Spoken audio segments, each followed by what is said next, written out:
For more information about this or any episode of the podcast, check out the website at philosophizethis.org. We have additional content, further reading, transcripts of every show, all free, of course. But if you value the show as an educational resource and you want to help keep it going, you can find out more about how to do that at patreon.com/philosophizethis. Or alternatively, if you're buying something from Amazon this week anyway, consider clicking through our banner. It's at the bottom center of the landing page of philosophizethis.org. Small percentage goes back to the show. It may just be a click for you, but every little bit adds up. Thank you for wanting to know more today than you did yesterday, and I hope you love the show. Stoicism is typically broken down into three parts: logic, physics, and ethics. The chronology of its initial development in the Hellenistic age is also typically broken down into three parts: the early Stoa, middle Stoa, and late Stoa. Each phase of its development made notable breakthroughs in different areas, but it's important to note a few things. By far, the most popular and most notable thinkers of the Stoic school are three people: Seneca, Marcus Aurelius, and Epictetus. Unfortunately, they didn't live during the early or middle Stoa periods. All three of them made their contributions during the late Stoa.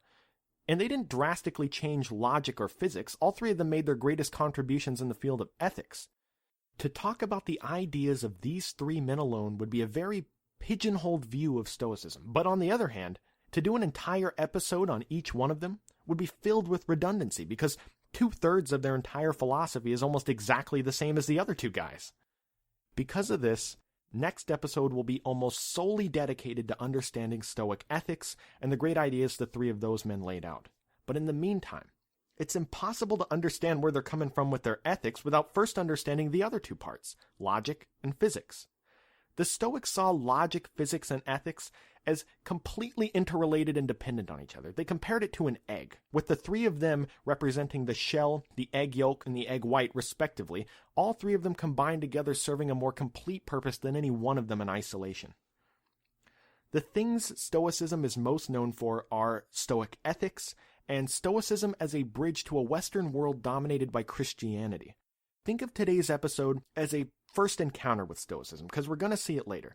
Think of it as a code of primer, and an explanation of the very important groundwork of the founding of Stoicism, how it evolved from Cynicism, and once it matured and reached the end of the early Stoa, how its well-defined and well-tested ideas acted as a springboard for the great Stoic ethics that were to come, and made it possible for Stoicism to ascend above the ashes of its rival philosophical schools and become the dominant philosophy of Rome.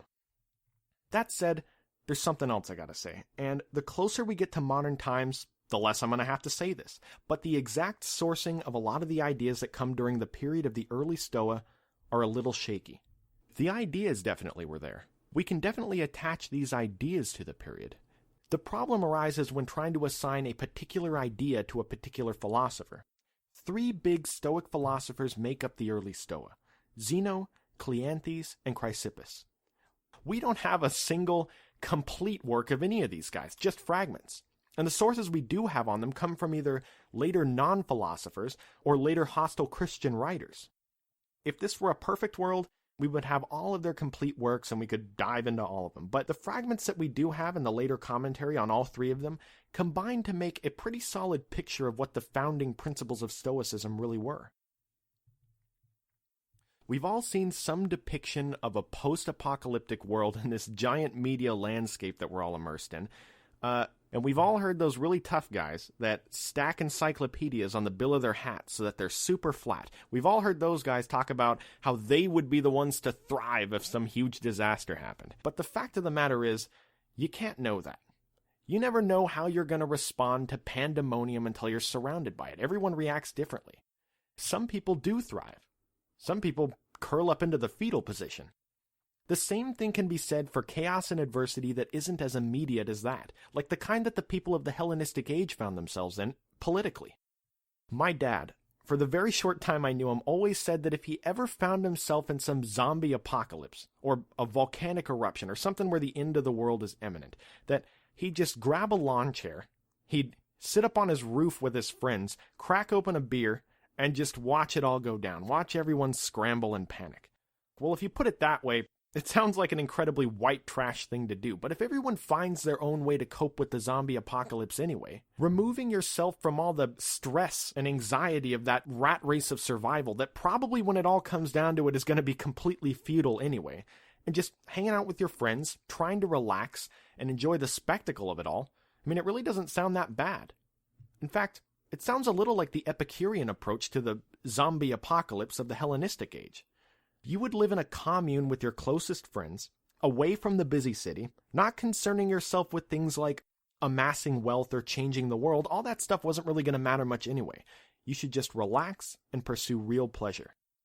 Well, if the Epicureans were the people sitting up on their roof watching everything go down in the zombie apocalypse, then the Stoics would be survivors of the zombie apocalypse, if there were any.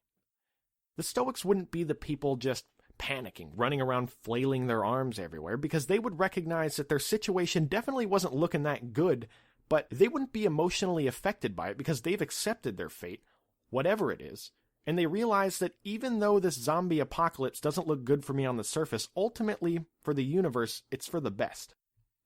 The Stoics wouldn't be the people that don't have a plan either, the people that are just following orders, one member of a mass exodus of people all heading towards a military base in the distance.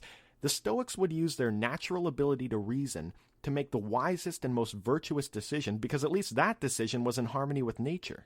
See, because when it all comes down to it, a lot of people talk about Epicureans and Stoics not just as rival philosophical schools of their time, but they even go so far as to say that they're two completely different kinds of people. Now, I don't know if I entirely agree with the idea that they can be seen as opposites. After all, they were both schools descendant of Socrates. They were both interested in practical philosophy and the good life. There's actually a lot of huge similarities. But at the same time, I understand where these people are coming from. There was an article published in 1869 that talks about the two different kinds of people that make up Epicureanism and Stoicism and the common personality traits that you find in either of them. Quote, "There have ever been stern, upright, self-controlled, and courageous men, actuated by a pure sense of duty, capable of high efforts of self-sacrifice, somewhat intolerant of the frailties of others, somewhat hard and unsympathizing in the ordinary intercourse of society, but rising to heroic grandeur as the storm lowered upon their path, and more ready to relinquish life than the cause they believe to be true. There have also always been men of easy tempers and of amiable disposition, gentle, benevolent, and pliant, cordial friends and forgiving enemies, selfish at heart, yet ever ready when it is possible to unite their gratifications with those of others, averse to all enthusiasm, mysticism, utopias, and superstition, with little depth of character or capacity for self-sacrifice, but admirably fitted to impart and to receive enjoyment and to render the course of life easy and harmonious. The first are by nature Stoics, and the second Epicureans." End quote. Now, when I'm reading that, I'm reading it almost like it's a horoscope in the Sunday paper. I'm trying to find things about it that relate to me. I'm trying to label myself. I'm trying to say, that's me. I'm a Stoic. But I think I end up falling somewhere in the middle, and I think most people would. If you compare Stoicism and Epicureanism, there's similarities and differences. Both schools offered a way to cultivate a tranquil state of mind, but they laid out completely different ways to get there. Life in an Epicurean commune was about living a simple, self-governed life aimed at feeling pleasure, but Stoicism was more of a challenge people put themselves through. It's kind of like an obstacle course. Both schools agreed that we don't really need much more than our basic needs met to achieve a true state of happiness. The difference lied in where you focus your efforts once those basic needs were met. Followers of Epicurus thought you should dedicate your time to attaining pleasure. The Stoics thought you should dedicate your time to living more virtuously. Both schools thought you shouldn't go throughout your life scared about what might happen to you, or scared of death or the gods or whatever you're scared of. There's nothing to worry about. The Epicureans said you had nothing to worry about because you're just a collection of atoms anyway. A collection that was randomly thrown together and eventually will break down and go on to form something else, so there's no afterlife to fear. The Stoics thought you had nothing to fear because you didn't have the slightest bit of control over it anyway. They preached the idea of resigned acceptance. The universe has been created and destroyed a seemingly infinite number of times, and things pan out in the exact same way, the absolute perfect way, each and every time. You have a fate, whatever it is, and it's pointless to be worried about it.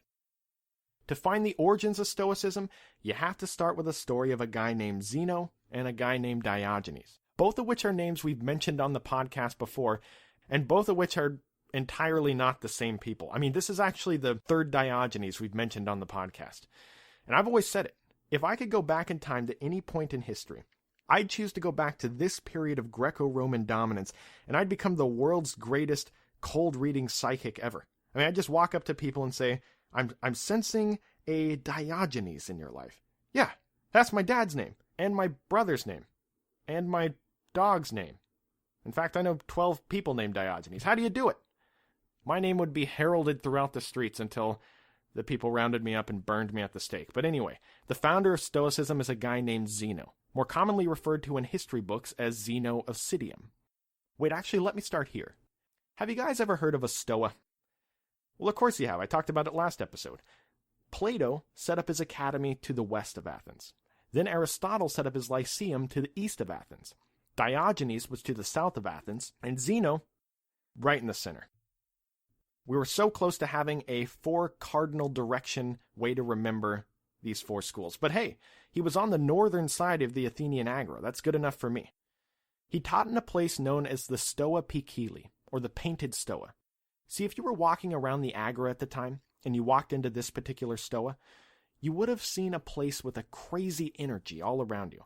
I mean, years before Zeno was even born, right around the time of the Peloponnesian War when the 30 tyrants were in charge of Athens, 1,400 people were sentenced to death right in that very Stoa.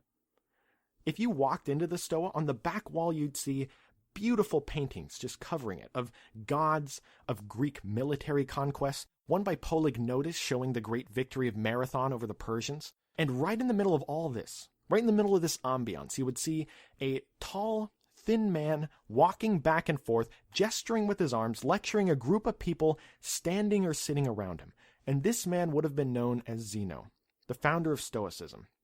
In fact, their pastime of holding lectures in this painted Stoa is how they got their name, the Stoics. Well, that and their original name of Zenonians just didn't have a good ring to it. And that's not a joke, I'm serious. What would you rather be called, a Zenonian or a Stoic? Zeno was born in 334 BC, 13 years after the death of Plato, and early in life Zeno went to an oracle, the oracle of the Greek god Apollo. And he asked the oracle, how do I get the best life possible? Well, the oracle says back to him, you should take on the complexion of the dead. Well, I didn't get it at first. So I looked up the word complexion in the dictionary. Kind of embarrassed. And Merriam-Webster has 2 definitions. The first one is the color or appearance of the skin, especially on the face. That's what I thought it was. Now, call me crazy, but I don't think the oracle was giving Zeno beauty secrets here. I don't think he was telling him that for a happy life, your face needs to look less alive. So I looked up the second definition, and it says the general appearance or character of something. Now that starts to make a little more sense. I mean, why would it benefit a live person to take on the general character of a dead person? In what area does a living person envy a dead person? Well, the story goes Zeno thought about it for a while, then he decided to read a bunch of ancient books. And that's ancient in 300 BC, so that's really saying something. And then the next truly conclusive page we have out of his diary is that in around 311 BC, Zeno just survives a terrible shipwreck, swims up onto shore, and moves to Athens. Now, why did he just suddenly decide that his life of being a merchant was over, and that going to Athens and studying philosophy was a good idea, right then? Surviving a shipwreck in 300 BC? The odds of that must have been like storming the beaches of Normandy. It had to have been intense. I mean, there's no helicopter rescue in 300 BC. There's no life jackets in 300 BC. Not only would it have been terrifying, and probably something you've never experienced or even seen before in your life, but it also would have been an extreme test of physical endurance if you wanted to live. Zeno, no doubt, almost died in that shipwreck. He was clinging to life, just Michael Phelps in it to shore. And now, of all times, this is the time you choose to make a complete career change into answering questions about the nature of existence? He'd found the complexion of the dead, all right. No doubt he probably thought he'd gotten a little too close to the general character of the dead. I mean, after a close call like that, Zeno was ready to go skydiving, Rocky Mountain climbing, 2.7 seconds on a bull named Fu Manchu. This near-death experience changed his outlook on life. And quick aside, if you want to take something from Zeno's life, find a way to go get in a shipwreck. Not really, but the sentiment of what I'm about to say has been hijacked and squandered by cliches for I don't know how many years, but it's worth saying. If you want to drastically improve your life, find a way to think of each day and each moment as a gift. Fabricate the feeling state you gain from a near-death experience without actually having one, and you'll live 1,000 lifetimes. And I'm convinced this is what Zeno was feeling then. Zeno survives the shipwreck. He shows up in Athens and sits down at a bookstore, and he starts reading a book by Xenophon. You might remember that name from our episode on Socrates. He was one of the only 4 sources historians have that talk about Socrates in any depth. And Zeno was reading his book about Socrates way back then. He instantly loved Socrates, so much so that he went up to the bookstore owner and asked him where in the world he could find a man like Socrates because he wanted to learn from him. So the shopkeeper just looks outside of the shop, and like a scene out of a movie, he points to a scraggly man that's just hobbling past the shop and says, "Right there." The man was Crates, cynic philosopher, staunch admirer of Socrates, and an all-around well-liked guy for his time. For Zeno, the decision was easy. He would become his student and learn the philosophy of cynicism. Now, as we said before, Stoicism and Epicureanism were heavily influenced by Socrates and his practical approach to philosophy. Cynicism was another embodiment of the Socratic lifestyle. In fact, the first Cynic was a guy named Antisthenes, who was actually a student of Socrates. And there were other Cynics that achieved immense popularity like Crates, but no Cynic is more memorable or more devoted to the cause than Diogenes of Sinope. To somebody that didn't know what cynicism was, this guy would look absolutely insane. I mean, just imagine Charles Manson living in a tub on the streets. Diogenes lived in a tub. He'd yell out at people who were just minding their own business in the marketplace. He would famously heckle Plato during his lectures and try to sabotage them. Some stories tell about him carrying a lantern around in the daytime, shining it in people's faces, saying he's looking for an honest man. The original Greek word that was later Latinized into the word cynic meant dog-like. Really, it was just referring to an extreme animalistic rejection to human conventions, but Diogenes took it literally sometimes. He would bark at people. He would lay around in public completely nude. He would do other activities in public that are not appropriate for a family show like this one. There's a story of people messing with him, and when they're eating at this banquet, they throw him their bones as though he were a dog. So he does the natural thing. He runs up to him and starts peeing all over their legs like he's a dog. He was so well known as a philosopher and social miscreant that Alexander the Great wanted to meet him when he came through town. And the story goes that Alexander's walking up to him, he sees Diogenes on the ground, and he introduces himself and he says, "Is there anything I can do for you?" And Diogenes goes, "Yeah, move a couple steps to the left, you're blocking my sunlight." Then Alexander laughs and says, "If I were not Alexander, I would want to be Diogenes." Then Diogenes says, "Well, if I were not Diogenes, I would also want to be Diogenes." Now, my first reaction when I hear this story is, Diogenes, what a character. And then my second reaction right after that is, why did Alexander the Great say he would want to be Diogenes? And I think I understand now. See, Alexander the Great was the most powerful man in the world, constantly surrounded by guards. Whatever he wants, he gets, even entire empires sometimes. There's nothing any normal man can do to him. And in a strange way, Diogenes is the same. He's so devoid of any pride, possessions, relationships. There's definitely a freedom in having nothing to lose. And I think this is what Alexander was getting at. But make no mistake, it's not like Diogenes was doing all this stuff simply for the sake of being strange. It's not like he was Lady Gaga. His lifestyle was a representation, albeit a very extreme one, of Cynic philosophy. Cynicism was about achieving a tranquil state of mind. The difference between it and something like Epicureanism was the method of getting there.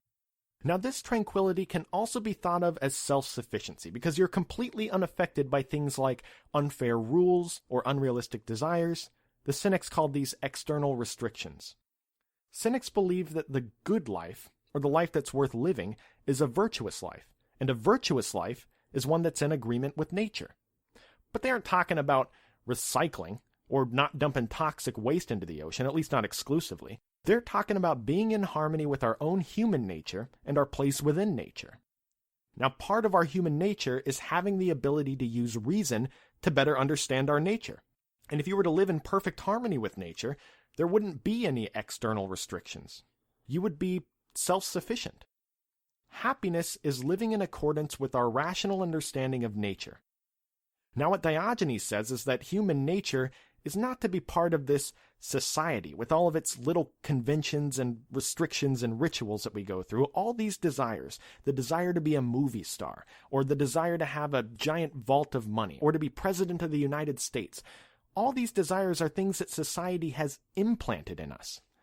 Diogenes just took this to an extreme and said that we shouldn't care about whether we live in a tub on the streets or not, or whether we look like Charles Manson carrying around a lantern at high noon. We should live a life in accordance with nature and do whatever we want, whenever we want to do it. The more we do that, the closer we'll get to achieving this tranquil state of mind. There's a famous story about Zeno where he's a student of Crates, learning the ropes of Cynic thought. And apparently he was a really good student when it came to learning the philosophy, but Crates thought he was way too modest. I mean, to be a true Cynic back then, you needed to give up any semblance of pride imaginable. You needed to be ready to accept something mortifying happen to you, and not care at all because you reject all these social conventions that tell you that shouldn't happen. So to teach him a lesson, Crates gives Zeno an assignment. He forces him to carry around a pot of lentil soup everywhere he goes. Now Zeno, embarrassed of having to walk around with a pot of soup, understandable, tries to hide the pot underneath his robe so that no one sees it. And Crates, with a move that in retrospect was completely uncalled for, takes his staff and smashes the pot. So now Zeno's really embarrassed, lentil soup running down his legs. He runs off, tries to hide or clean himself off, and Crates yells after him as he's running away, "Why run away, my little Phoenician? Nothing terrible has befallen you." It's these sorts of traumatic situations that probably led to Zeno not being entirely on board with the Cynics. I mean, he liked a lot of what they had to say, but he wasn't totally satisfied. Because if he was, he would have just became a Cynic, right? Cynicism was an evolution of Socrates, and Stoicism was an evolution of cynicism. So you had these Cynics like Crates and Diogenes around for a long time. There's kind of echoes of Taoism in there. You know, the idea that a lot of society that most people see as progress is actually regression, and we should return back to our more natural state.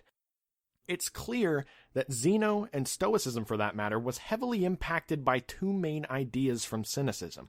One is the idea that the only thing you need to live a good life, a happy life, is virtue. The other is the notion that the best way to live life can be found by looking to nature. He liked those ideas, but Zeno thought something was missing. One of the main things that's missing from Cynicism that ends up being a key element in Stoicism is the idea of physics and metaphysics, an explanation of the universe. Where is it in Cynicism? The Cynics were direct descendants of Socrates. It's understandable for them to think of these questions as too abstract to be productive. But for the Stoics and Zeno, it just wasn't good enough. I mean, a big part of his method of achieving a state of tranquility is the idea of fate. Because when you believe in fate, you realize that worrying about all these things you can't control is pointless. But you need to be able to prove that fate exists. And in order to do that, you need to ask all these abstract questions. There needs to be some scientific explanation for why you shouldn't be worried. It's similar to the way the Epicureans needed the explanation that you're just made of atoms and void to justify their belief that there isn't some afterlife you should be scared of. You're just going to dissolve one day. So Zeno didn't see it like the Cynics. He didn't see it as pointless speculation. It certainly may be speculation, but it definitely had a place in practical philosophy as Zeno saw it. So he left Crates. He decided to try to get a different perspective on everything. Maybe try to further his education about how the universe was formed. Some people say he studied at Plato's academy, obviously years after Plato had been dead. Some people say he just studied the curriculum of the academy under a guy named Xenocrates. But either way, he was obviously influenced by the ideas of the academy in many ways, and ultimately he ends up combining the elements of his time with the Cynics and his education from the academy to make the most successful school of thought in the Hellenistic age. The idea that something bad may happen to you, and even though initially it looks like there's nothing good that can possibly come from it, but when it's all said and done, everything happens for the best, this idea was a key element Plato laid out in his work, the Timaeus. And it seems obvious in his education Zeno was heavily influenced by this. but there were a lot of differences between Plato's universe and Zeno's universe. Zeno, like Epicurus and unlike Plato, had a materialist view of the universe. He believed that the only things that existed were material bodies. There is no immortal soul or afterlife or transcendent world of forms. All that exists is right in front of our eyes. Nature, and the entire universe for that matter, should be thought of as an all-encompassing whole, all animated and governed by a divine logos, which can also be thought of as God's will, reason, providence, fate, all wrapped up into one, and humans should be thought of as parts of that whole, our ability to reason, all fractions or sparks of that divine logos. The important thing to take from that is that everything happens the way it's supposed to, and according to a plan governed by this divine logos. Stoic physics really began with Plato and the teachings of the Academy that Zeno no doubt was privy to. There's a scene in Plato's book called Sophist where he's asking some people, what is real? How do we know something is real? And one answer someone gives is that something is real if it has the capacity to act or to be acted upon. Stoicism and Zeno likes this definition, but they add that only bodies can act or be acted upon. Thus, only bodies exist. However, they make it very clear to recognize that it's very possible to be part of nature without actually existing. Like non-material things, like love or justice or time, these things are imaginary. He called them figments of the mind. The key to achieving a state of mental tranquility is virtue. The key to virtue is living a life that's in agreement with nature. Hence the well-known Stoic maxim that virtue consists in a will that's in agreement with nature. Alright, so what is nature? One thing you gotta realize, words don't mean the same things today that they did back then. Just like we talked about with the Cynics, being in agreement with nature does not mean going to Yellowstone National Park and picking up trash. Nature, to the Stoics, is God. The Stoics were a pantheistic philosophy.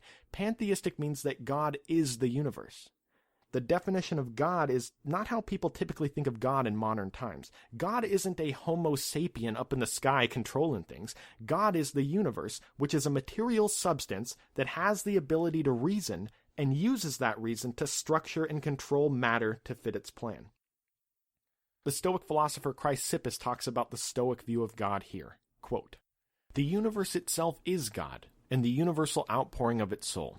It is the same world's guiding principle, operating in mind and reason, together with the common nature of things and the totality that embraces all existence. Then the foreordained might and necessity of the future, then fire and the principle of ether, then those elements whose natural state is one of flux and transition, such as water, earth, and air, then the sun, the moon, the stars, and the universal existence in which all things are contained." End quote. Stoics believe that God, or nature, is inside of everything, and affects the outcome of everything, even down to the smallest detail. Now, to avoid future confusion, I'm just going to refer to it as nature from now on. This nature is then further bisected down into two types, active and passive.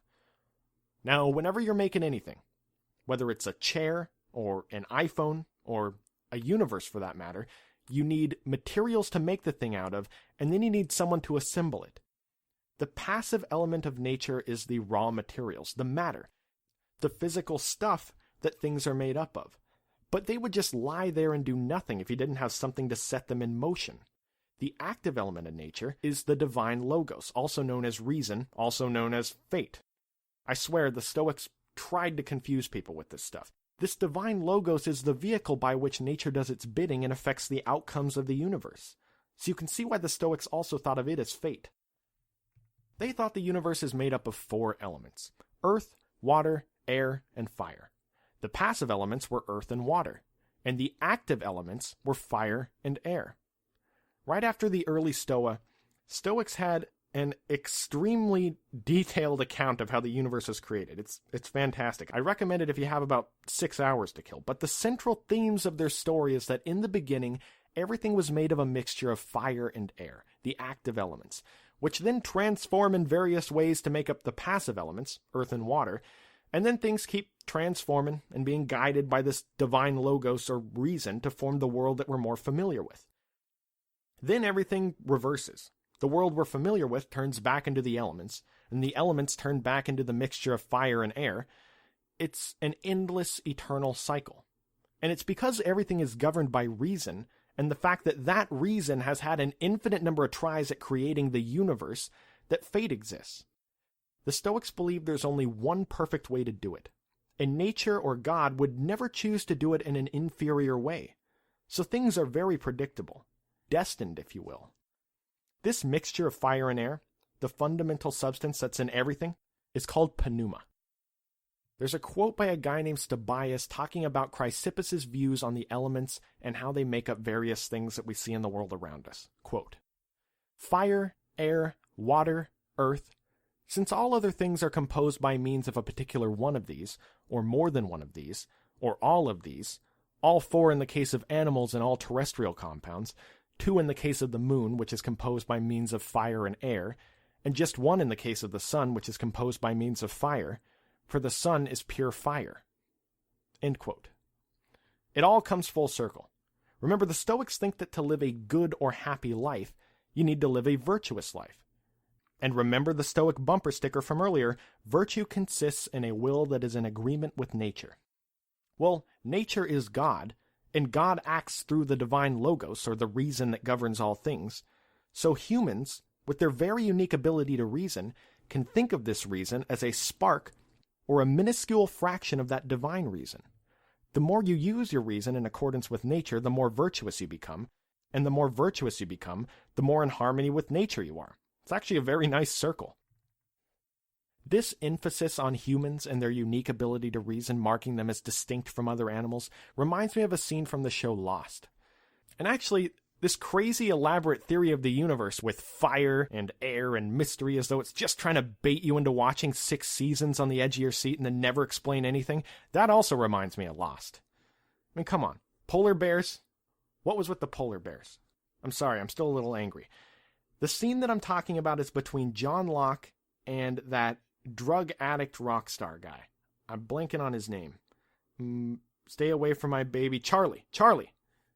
You know, I should know that. I named my dog after the guy. Charlie is trying to quit drugs in the scene. He's struggling. John Locke has his drugs, and he's acting as a barrier between Charlie and relapse. And I love this scene because there are so many deep implications here. Charlie is sitting around, barely even able to strum his guitar. He's sweating. His bones are obviously hurting. He looks like he's sick. He's going through withdrawals. Now, John Locke goes up to him and tells him he should go for a walk and that the fresh air would do him well.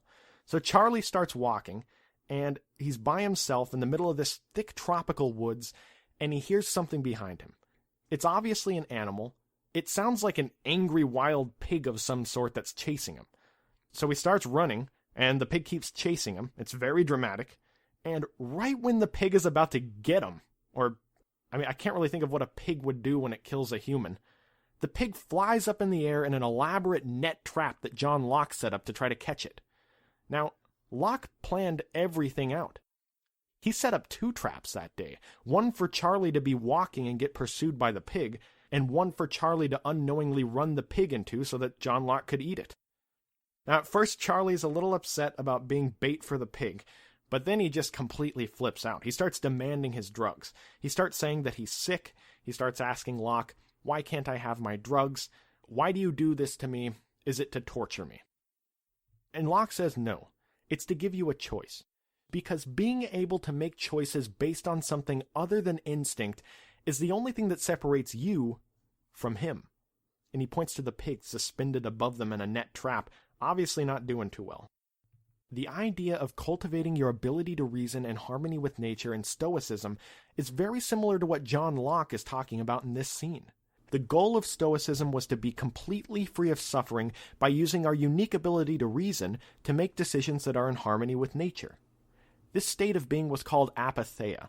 And next episode is going to be all about these kind of things, but the important thing is that as humans, the thing we're best at is thinking, or reasoning, and we should use this reason to figure out the way the world actually is, not what we first think it is.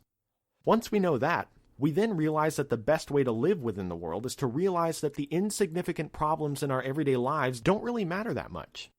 Each human is an infinitely small part of an infinitely large universe that's created and destroyed an infinite number of times. All these little things don't really matter that much if you use reason. Rational is the opposite of irrational, and humans are most irrational when they're consumed by their emotions or impulses. Charlie in this scene represents a human that's in a state of suffering. He made poor decisions, not using that ability to reason very well, because if he had, he would have realized that doing drugs would have brought him this suffering. And yet he still continues, overcome by his emotions and impulses, to try to relapse and get his drugs back from Locke.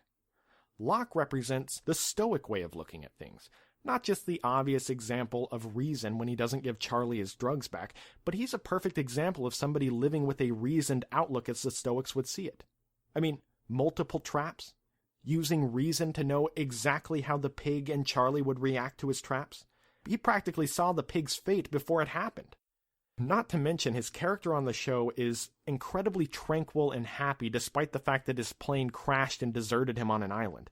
I don't think the political unrest of the Hellenistic age would bother John Locke that much. There's a good quote by a guy named Sextus Empiricus that talks about this dynamic of Stoicism. Quote, "The Stoics say that man differs from irrational animals because of internal speech, not uttered speech, for crows and parrots and jays utter articulate sound, nor does he differ from other creatures in virtue of simple expressions, for they too receive these, but in virtue of impressions created by inference and combination. This amounts to man's possessing of an idea of connection, and he grasps the concept of signal because of this. For signal itself is of the following form: if this, then that. Therefore the existence of signal follows from the nature and constitution of man." End quote. We need to start wrapping this up, so let's get back to the early Stoa. Right after the death of Zeno was the next big name in Stoicism, Klee Anthes. He was a philosopher by day, manual laborer by night, and somehow found a way to moonlight as a poet in between all that. He wrote a great poem, his most notable work called Hymn to Zeus, where he lays out the next evolution of articulating Stoic ideas. 4 of them. 1. God provides providential care. 2. The life of virtue is essential to happiness. 3. There is a harmonic unity to the universe. And 4. Universal reason, or logos, governs all things. This was a nice step forward in the organization of ideas, but Klee Anthes was easily overshadowed by his student Chrysippus, who some accounts say wrote over 700 books. He was the godfather of Stoic logic. Now remember, the 3 main pillars of Stoic philosophy are physics, ethics, and logic. We've talked about physics, and we've made a reasonable case for how it relates to ethics, even though next episode is going to be tying things together much, much more than we did here. But where does logic fit into all this? Firstly, Stoic logic was definitely a huge accomplishment. They have a lot of interesting ideas, and to even be spoken in the same sentence as Aristotle is a massive compliment to their system of logic. But because they lived in a time in such close proximity to Aristotle, they're usually seen as rivals, and most of the discussion usually devolves into who had it more right in what area. But all the arguments aside, the 2 systems actually work pretty well together. Now, I've tried to read syllogisms and indemonstrables on the podcast before, and it just doesn't work well on a purely audio form of communication. But what everyone should understand is that logic was considered one of the 3 pillars of Stoic thought because the Stoics thought that understanding logic was understanding the divine logos or reason that governs all things. Logic for them was a very wide topic. It certainly wasn't just syllogisms or being able to analyze arguments. It included all kinds of things like rhetoric, grammar, and they even included epistemology. Think of it as understanding and practicing the most efficient ways of sharpening and honing your ability to reason and live in harmony with nature. They thought that being able to reason well and being able to refute bad arguments that other people attack you with is a surefire sign of a wise man, and that if you could master this art, you would never be fooled or misled by anyone. So it was incredibly important to them. The later commentator Diogenes, not the crazy Diogenes, writes a pretty good account of the Stoics' view on the importance of logic. Quote, "The reason why the Stoics adopt these views in logic is to give the strongest possible confirmation to their claim that the wise man is always a dialectician. For all things are observed through the study conducted in discourses, whether they belong to the domain of physics or equally that of ethics, As to logic, that goes without saying. Then he goes on later. Without the study of dialectic, the wise man will not be infallible in argument, since dialectic distinguishes the true from the false, and clarifies plausibilities and ambiguous statements. Without it, moreover, it is impossible to ask and answer questions methodically. Precipitancy in argument extends to what actually happens. So people who do not have their impressions trained veer into states of disorder and carelessness. Only in this way will the wise man show himself to be penetrating, sharp-witted, and someone who generally is formidable in argument. For the person whose job it is to discuss and argue correctly is the very person whose job it is to discuss debating topics and to respond to the questions put to him. And these are the functions of the man experienced in dialectic. End quote. There's one more thing I want to leave you with this week, and it's an early Stoa view of Stoic epistemology. We gather information through our senses, but sometimes these sense experiences deceive us. How do you explain those? Zeno gives a visual demonstration of how to think about Stoic epistemology. Zeno said that to truly know something means that you have grasped it in a way where it's impossible for you to be dissuaded by argument. He would be giving one of his lectures, probably in the Stoa, and he would stretch out his arm in front of him and show his open palm. And he would point to his hand and say, "This is perception." Then he would slightly close his fingers, just a little bit.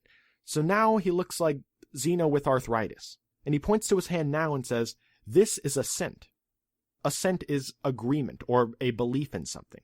Then he closes his fist tight and points to it and says, "This is comprehension." And then he takes his other hand and grabs his fist, holding it closed, and he says, "This is knowledge." All right, time for the question of the week. And remember, post your answer to today's question as a comment on the Facebook post for today's episode, and not only will you be supporting the show on social media, but you'll have a chance to win $50 to wherever you want. So earlier in the show, we were talking about different reactions people have to an apocalyptic scenario, and we were comparing the different types of people to the different schools of philosophy in the Hellenistic age. This question is about a scenario a little less severe. Here it is. Hypothetical scenario. Let's say that an asteroid hit the Earth. Not a big one.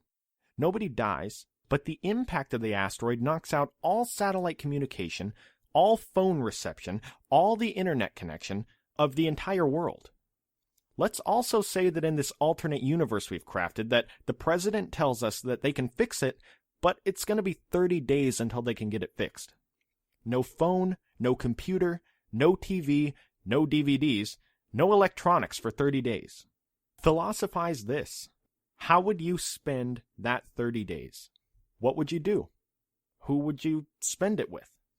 Now, these answers don't have to be of a certain type. They can be funny, they can be sentimental, they can be about you taking advantage of some new business opportunity created by that scenario, whatever you want. My wife is judging, and whichever one she likes best wins. Thank you for everything, guys. I'll talk to you soon. Hey guys, if you love Philosophize This and want to make sure you never miss an episode, consider signing up for email notifications. Whenever a new episode is released, I will personally send you an email telling you it was released, along with a short summary to pique your interest, a picture, guaranteed to make you smile, and pretty much anything else interesting in the philosophical world that week. You can sign up on the front page of StephenWestShow.net, and as always, thank you for wanting to know more today than you did yesterday.